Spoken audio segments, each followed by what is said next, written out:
Today the bookworms are going to be reading Peter Pan. Everyone in the house was getting ready for bed when Mr. Darling shouted suddenly, "Who's been drawing on my shirt?" Wendy, John, Michael, and Nana, the dog, all stopped and stared at him. "All right then. If you can't be more grown up, everyone is to go to bed now, before I really lose my temper," shouted the frustrated Mr. Darling. A few minutes later, Mrs. Darling came to say good night to Wendy. "Your father and I are off to the theater," she said. "Be good, dear. Go to sleep now and set an example for the boys."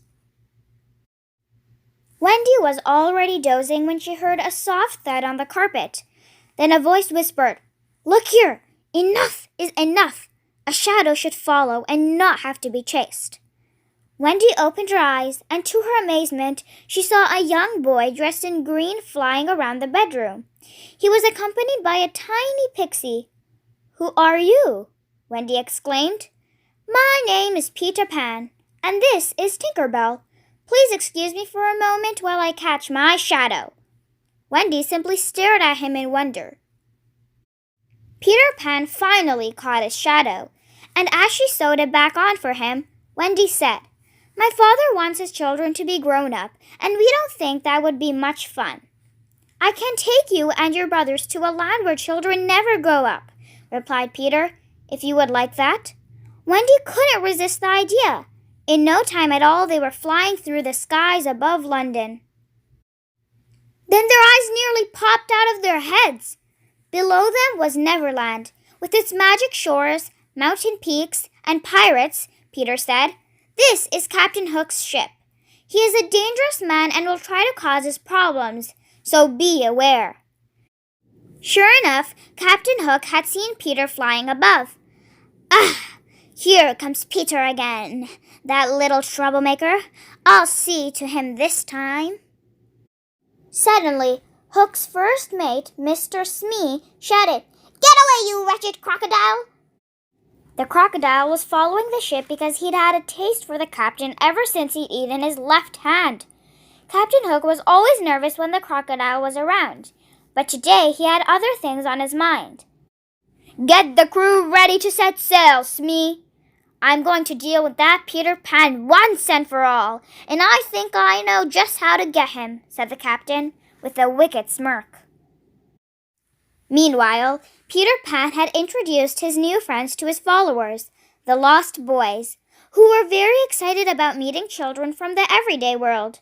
The Lost Boys had many things to show them, and John and Michael went off an expedition around Neverland that took them through the jungle. Suddenly, an arrow whistled by them and a group of Indians appeared. The Indians took them back to their camp and tied them around a totem pole. The boys were very frightened indeed when they learned that the chief's daughter, Tiger Lily, was missing and they would be killed if she did not return by nightfall. Peter Pan, unaware that the Lost Boys were in danger, was showing Wendy around the island. He took her to the enchanting Mermaid's Lagoon, where she met the beautiful mermaids with their fish-like tails. On another part of the island, Captain Hook had kidnapped Tiger Lily and was taking her in a small boat to a skull-shaped rock. He planned to leave her there to drown as the tide came in, unless she told him where Peter Pan was hiding. Peter Pan spotted Captain Hook and followed him to the rock where he intended to leave poor Tiger Lily. Wendy and Peter could see from their hiding places that her wrists and ankles were tied. "Watch this, Wendy," Peter said as he jumped into the air and landed on Captain Hook's sword. He bounced up and down as if he were on a spring. The fight that followed was fierce. Wendy feared for Peter Pan's life as he jumped this way and that, avoiding the sharp sword of the cruel captain. Finally, Peter was able to free Tiger Lily and lead the way to safety. Peter Pan brought Tiger Lily back to her father, the chief, and the boys were released immediately. A celebration was held and everyone had soon forgotten about his ordeal. The children joined the Indians in their ritual dance around the totem pole. Captain Hook was more determined than ever to get his revenge. That night, Mr. Smee captured the pixie Tinker Bell in his hat and took her back to the captain. Hook knew that Tinker Bell was jealous of Wendy, and he decided to take advantage of the situation. "Tinker Bell," he said, "you know as well as I do that the reason for all the trouble around here is that Wendy. I want to send her back where she came from. So tell me, where Peter is hiding out, and I'll do just that."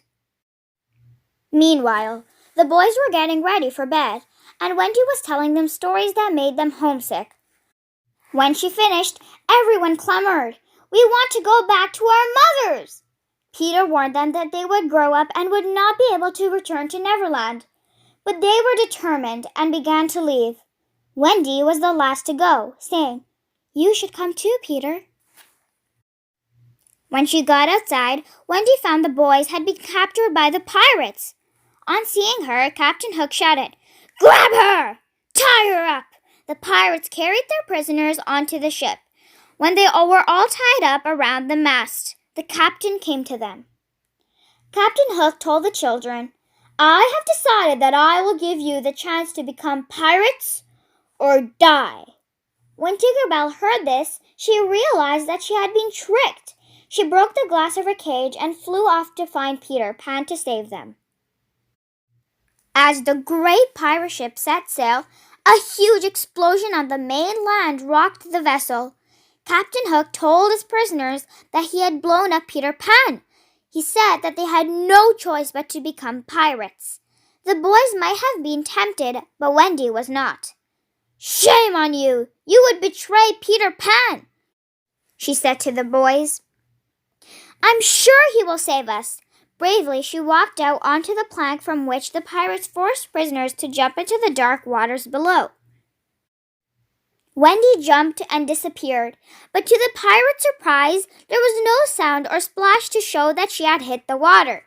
Peter had been hiding by the side of the boat, and when Wendy jumped, he had caught her in mid-air. "I was so sure you would come," she said. Peter put Wendy in a safe place and leaped onto the ship's deck, to find himself face to face with Captain Hook. By this time, there was complete chaos on the ship. The children and Tinker Bell were fighting the pirates. "I'll kill you with this sword, since even bombs cannot get rid of you," Hook cried as he lunged at Peter. In silence, they began to fight. Both were brilliant swordsmen, but Peter was quicker despite his smaller blade. Instead of piercing him, Hook's sword stuck into the mast. The captain lost his balance and slipped. He went flying through the air and fell toward the water, where the delighted crocodile was waiting. Now that all the pirates had gone overboard, Peter was the only one who could captain the ship. He called, "Go ahead, Tink. Turn this dreary boat into a fairyland ship." Tinker Bell flew above the deck, the hull and the sails sprinkling golden pixie dust everywhere. The boat turned a glowing golden color and grew as light as a feather. It was carried up into the sky by the wind. When the darlings got home from the theater, they found the three children sitting by the open window. They began to chatter excitedly about their wonderful adventure in Neverland. But suddenly, silence fell as they looked out of the window and saw the shadow of a great ship cast over the moon. "That's Peter's ship!" exclaimed John. "He's going back to Neverland!" And as he watched, Mr. Darling said, "You know, I have the feeling that I've seen that ship, but it was a long time ago, when I was very young." That's it for today. I hope you guys enjoyed. Make sure to like, comment, share, and subscribe for more read-alongs. Until next time, bye!